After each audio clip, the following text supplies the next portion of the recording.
Without wasting time question लगाना शुरू करते हैं। चलिए, जब भी आपको इस प्रकार का क्वेश्चन दिखाई दे, इस क्वेश्चन का फॉर्मेट क्या होता है, तो जैसे कि x की पावर n हो प्लस a की पावर n हो, जहाँ आप इसको x मान सकते हैं, इसको आप a मान सकते हैं।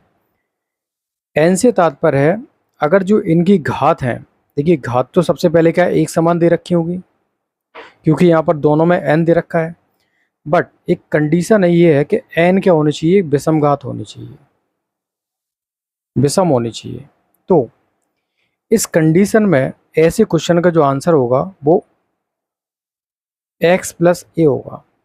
x प्लस ए को आप इसका गुणनखंड बोल सकते हो, या आप ये बोल सकते हो कि ये वाला जो टर्म है, ये जो टर्म दे रखे हैं उसका हमेशा एक गुणनखंड x प्लस ए होगा, या फिर वो x प्लस ए के से विभाजित होगा। ठीक है, आपको ये चीज़ याद रखनी है, बहुत इंपॉर्टेंट फॉर्मूला है। इस कंसेप्ट पर काफ़ी सारे क्वेश्चन पूछे जाते हैं। तो इस क्वेश्चन का आंसर हमें बताना है। x की वैल्यू कितनी दे रखी है भाई, x प्लस ए की वैल्यू हमें फाइंड आउट करनी पड़ेगी। तो x की वैल्यू जो दे रखी है वो 89 दे रखी है, a की वैल्यू है 87 दे रखी है। 9 7 16 8 8 16 17, तो 9 7 16 सॉरी से 176 आएगा,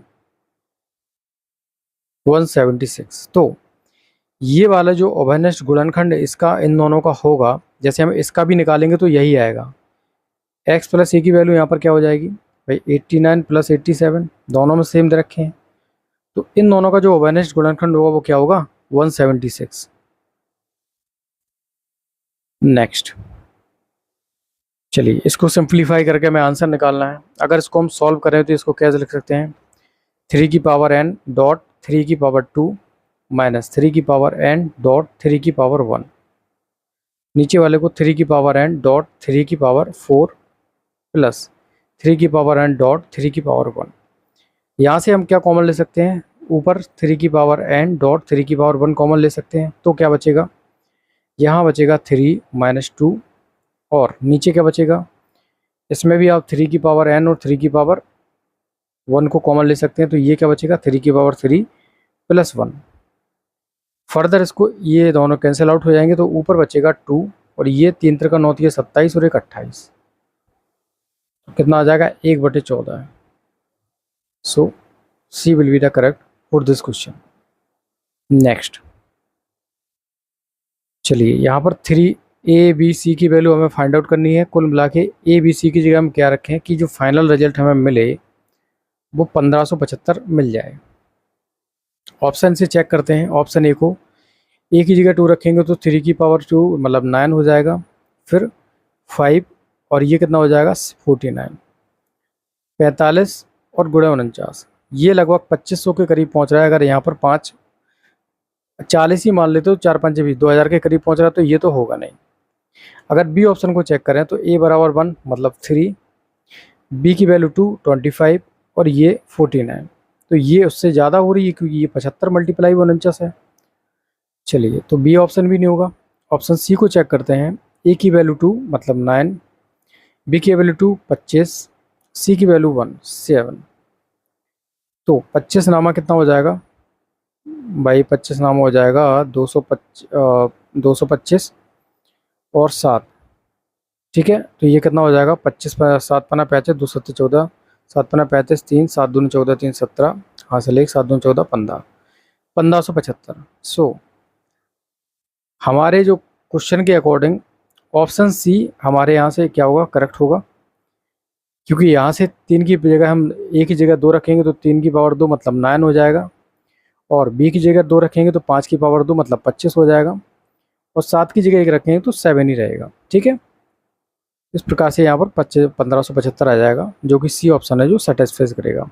नेक्स्ट, यदि इतने की वैल्यू इसके बराबर दे रखी है तो एन की वैल्यू हमें फाइंड आउट करनी है। देखिए 2 की पावर 4, सबसे पहले हम क्या खोलेंगे, सबसे छोटा कोष्ठक को 1/2, फिर ये मझले कोष्ठक में ऊपर दे रखा है n बराबर, ये कितना होता है 256, 2 की पावर 8, ये 2 से 2 उड़ जाएगा, तो ये क्या बचेगा 2 की पावर 2 की पावर n, 2 की पावर 8, तो गुणे का आपस में मल्टीप्लाई करो, घातों का मल्टीप्लाई हो जाएगा, तो 2 की पावर क्या हो जाएगा 2n बराबर 2 की पावर 8। जब बेस समान है तो बेस को हटा दो, पावर बराबर हो जाएंगी, 2n बराबर 8 हो जाएगा, तो n की वैल्यू हमारे पास आ जाएगी 4। So C will be the correct for this question. Next, इसको हमें सिंप्लीफाई करना है। 7 का स्क्वायर, और इसको क्या ले सकते हैं, देखिए 7 की पावर 1/2 गुणे में घातों मतलब गुणे घातों का गुणा हो जाता है, ठीक है। पावर के ऊपर पावर देखिए तो घातों का क्या होता है, गुणा होता है, तो 2 दूनी 4 हो जाएगा। तो ऊपर बचा 7 स्क्वायर, नीचे भी बचा 7 स्क्वायर, एक दूसरे से कैंसिल आउट होके क्या रिजल्ट देंगे हमको, 1। नेक्स्ट, सरल कीजिए, इसको हमें सिंप्लीफाई करना है। देखिए आपने एक, जैसे कि n-1 लिखा हो तो आप इसको क्या लिख सकते हैं, 1/n लिख सकते हैं कि नहीं। इसी प्रकार से इसको सिंप्लीफाई करें तो इसको क्या लिख सकते हैं हम लोग, 1/0.0001 की पावर 1/2, ठीक है। फर्दर इसको सॉल्व करें तो इसको लिख सकते हैं 1/4 जीरो है तो नीचे आ जाएंगे, 1 2 3 4 की पावर क्या हो जाएगी, 1/2। अब इसको लिख सकते हैं 1/1, 1 की पावर कितना हो जाएगा भाई, इसका मतलब होता है स्क्वायर रूट। अगर 10 की पावर 4 दे रखा है, मतलब 10 4 दे रखे हैं, तो स्क्वायर रूट मतलब क्या आएगा, 10 2, 2 जीरो बाहर आ जाएंगी, मतलब 100 बाहर आ जाएगा, इसका ऊपर मल्टीप्लाई हो जाएगा, ये क्या बचेगा हमारे पास, 100। सो सी करेक्ट होगा इस क्वेश्चन का आंसर। नेक्स्ट, एक्स बराबर बाई की पावर दे रखा है, बाई बराबर इतना दे रखा है, जेड बराबर से, तो ए इंटू बी इंटू सी की वैल्यू फाइंड आउट करते हैं। देखिए अगर बाई बराबर क्या दे रखा है, जेड की पावर बी, जेड बराबर क्या दे रखा है, एक्स की पावर सी, तो बाई बराबर जेड की जगह क्या रख देंगे, एक्स की पावर सी, गुणे में क्या आ जाएगा, बी। तो अब क्या आ जाएगा, बाई बराबर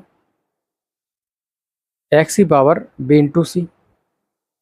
अब क्या रख सकते हैं, बाई बराबर एक्स की जगह क्या रख सकते हैं, बाई की पावर ए, तो एक्स ये रख देते हैं बाई की पावर ए, और ये हो जाएगा बी इंटू सी। तो बाई बराबर क्या हो जाएगा, वाई की power A B C. Okay, so जब यहाँ पर एक पावर मान लो, जब बेस समान दे रखे हैं तो घातें बराबर हो जाएंगी, तो ए इंटू बी इंटू सी बराबर क्या हो जाएगा, 1। बस ए बी सी की वैल्यू हमें पूछी थी, तो हमारी वैल्यू क्या आ जाएगी, 1। Next, okay guys.